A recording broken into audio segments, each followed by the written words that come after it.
Hello, everybody. It's Preach It to Him Chris off of the Teach It to Him Chris YouTube channel. Today, I'm going to be talking about managing or how to manage a music industry career and life as a student, as a worker, etc. So, I'll talk a little bit more about why I added the etc. there. But if you don't know who I am a music producer, a industry producer, as some people like to call it. I have successfully in 2.5 years been able to build up my business and hit over 100 million streams worldwide off of different DSPs, off of YouTube videos. So today I want to talk about how I am able to manage my life as someone who is going to be completing grad school next month, and also as someone who works in a separate industry. And in that separate industry, I also have an internship. So let's get started. I have a lot of great information for y'all today. So, number one, I think that or I don't think that, but I know that I want to talk about setting realistic goals in the music industry. So I say this because, first of all, when I started in the music industry, it was very facade, like very unrealistic. I thought that this industry was going to be a lot more Hollywood, lots more parties, but it didn't turn out that way, and honestly, probably for the better. But the question that I want to start out with you is, where do you want to be with your music industry goals in 1 year, in 5 years, and so on? Something else that you want to be asking yourself is that, can you do or pursue after the music industry grind for 30 years plus? Can I find a sustainable business model that will last for 30 years plus? Just to put things in context, me myself, I'm a producer. And in order to make 50,000 in beat sales at a $40 lease, $40 a lease, I would need to make something like 1,250 beatly sales. So it's like, do I even know 1,250 people? So just being realistic with your goals and your pursuits. This industry isn't an industry that is get rich quick. So I know people who have been doing this a while and they're still not able to do it full time. There are some people who are able to do it full time at a faster pace. But the reality about the music industry is that it takes a long time to be even relatively successful in the music industry. It takes a long time to even make minimum wage in the music industry to get paid the same than working at a job. So, like I said before, my perception about the music industry was that when I first started, you know, chains, money, woman, but really it's the opposite, especially as a producer, if or an engineer, or even as an artist. There's going to be times when you're just going to be alone for a really long time, just grinding things out. So I wish I had a little bit more of a realistic view on business and also perception in regards to that this is a creative job and it's tough. So, like I said, very few people are blessed to truly work full time in the music industry. Okay, so that is number one about setting realistic goals. So number two is life. So a lot of people reasons why people move out of the music industry is because sometimes they just can't handle other things in their life. So before I get to the slide, I want to say that for YouTube reasons, I'm not a financial advisor or professional. Um, but once you get into the music industry and start struggling a bit, as everybody does, there are very practical things that you have to consider. So, number one, am I able to fund necessities such as food, gas, and medical? Number two, am I in a position to be doing this full time? If not, do I even want to get there in the first place? And how do I get there? And also, am I okay on working at a another job or a separate career? So these are just sort of the practical things that you have to consider when you get into the music industry, because not only is it a lot of work, but there are things that you have to pay for. So in my situation, I was 22 when I started in the music industry. I was fresh out of college, and of course, like I had my parents to stay at for a while, but there are things that you need to fund when you're doing music. There, you have to keep on funding into this business, spend money to make money. So that is just another thing to consider. So number three, what I wanted to talk about is Theodore Roosevelt's quote: "Comparison is the thief of joy." So, like I said before, the artist producer or the engineer image, it can be a facade in a lot of ways. A lot of people will only post their highlights. Um, but in my situation, I really prioritize putting my mental health first and not trying to compare myself to other people's achievements, because that is what steals my joy. So these are just three overarching themes that I want to talk about before we get into the beef. So, number one, so like I said before, I am a full time graduate student. I work a separate job away from music, and I also work this music job full time as well as a full time producer. So, when I got into graduate school last year in January, I really had to consider what hours do I have to step away from music, because there are things that I have to consider, such as my school, my work, and also my family. So, one of the strategies that I was able to really organize my scheduling was through a planner and an agenda. So, number two, um, I think that a really good thing that you could do in order to save a lot of time and also money is the idea of sourcing. So, when you're an artist, a producer, or engineer, you have to do marketing work. To be successful in the music industry, you need to do it, because you're going against these big labels that are pumping in tens of thousands of dollars into one song. So, to put it in perspective, are you going to have that same money or the same time to do the marketing work if you're also in school, if you're also working another job? So, number one, what really helped me out was signing to a label. So, I have a manager and I also have a team that can cut through a lot of the intermediary work, such as the marketing, such as introducing me to new people so I don't have to drive out to LA or Hollywood in order to do that, and also just taking care of the business side of things.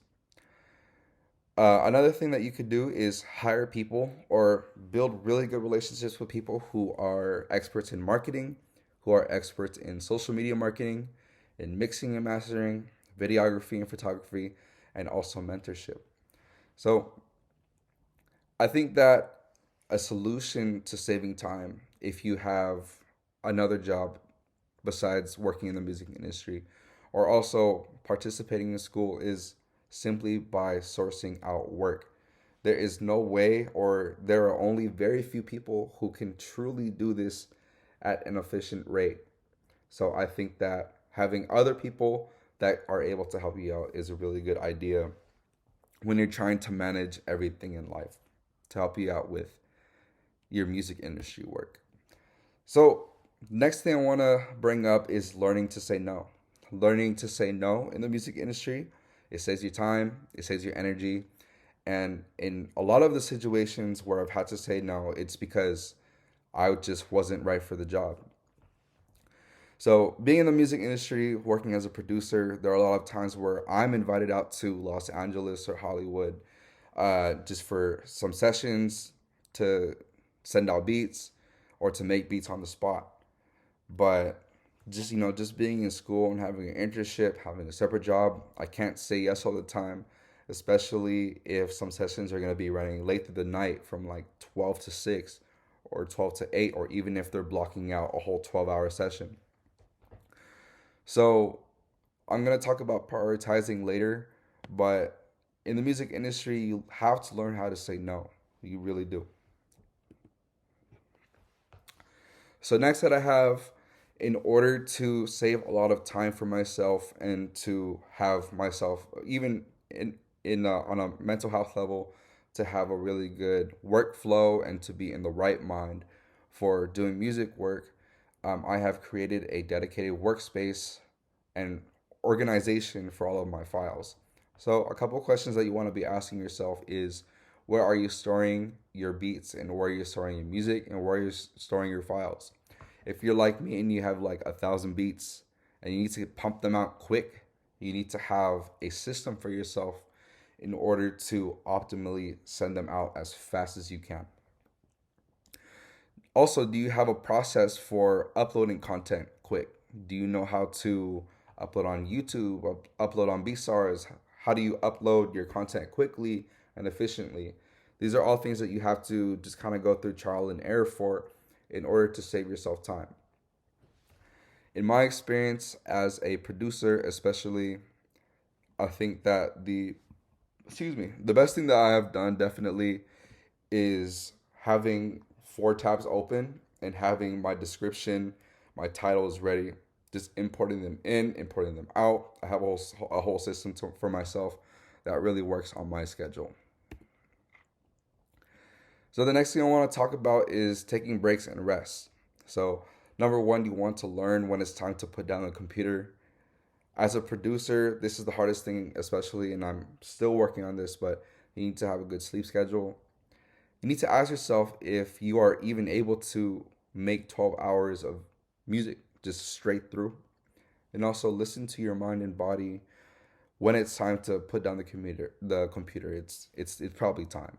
So I put this as a priority just because a lot of people in the music industry, they burn out really quickly. There are people that I know who started last year who aren't even doing music anymore simply because it's a lot of work, and this job is very demanding in terms of the content that you have to push out, your marketing, getting all your contracts ready, as well as going to the studio that may be 2 hours away and getting home at like weird times.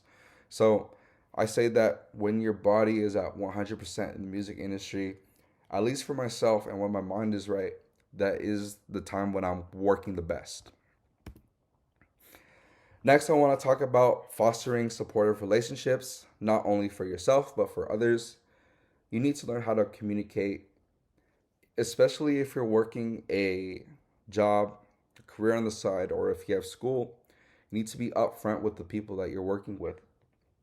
There have been times when I've had to say no to jobs or put off jobs for the future because, for example, I may have tests or just have work the next day. So, something that really helps for myself is just communication. Be sure that you have strong boundaries.